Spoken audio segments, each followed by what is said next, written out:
Living beside them is a nightmare, and I don't know that personally, but I know from people who have lived beside them and who currently live beside them. Okay. I mean, I was at a house last night, where the house is boarded up, and it's terrible.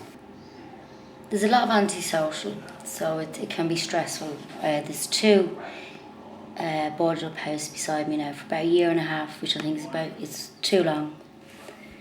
Well, it keeps you awake at night because they start having parties and then people have to phone the police to chase them and everything else. No one takes responsibilities for that boarded up house.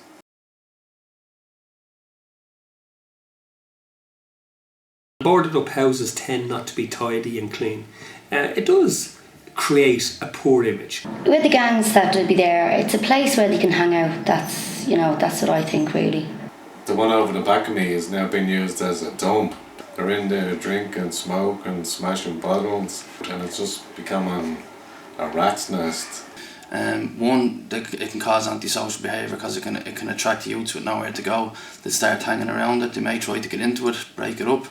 Unfortunately, sometimes people start dumping in them as well. And over there, and then the police were out the back looking for the broken bottle that he stabbed them with and everything. So it just brings crime, and it also brings antisocial behaviour.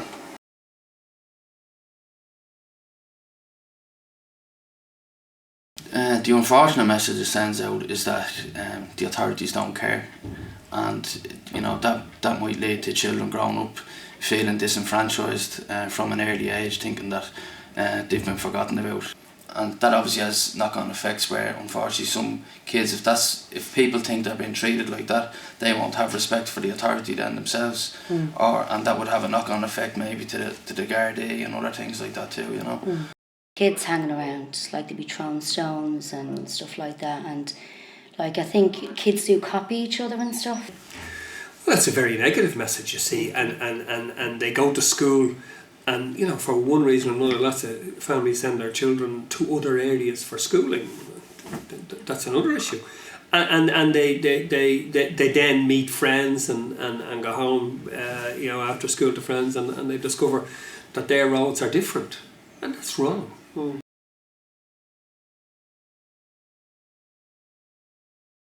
A lot of these estates where the boarded up houses are, there's still a large number of people looking for the houses within them estates. Okay. But for some reason people are either surrendering their houses or transferring into other areas.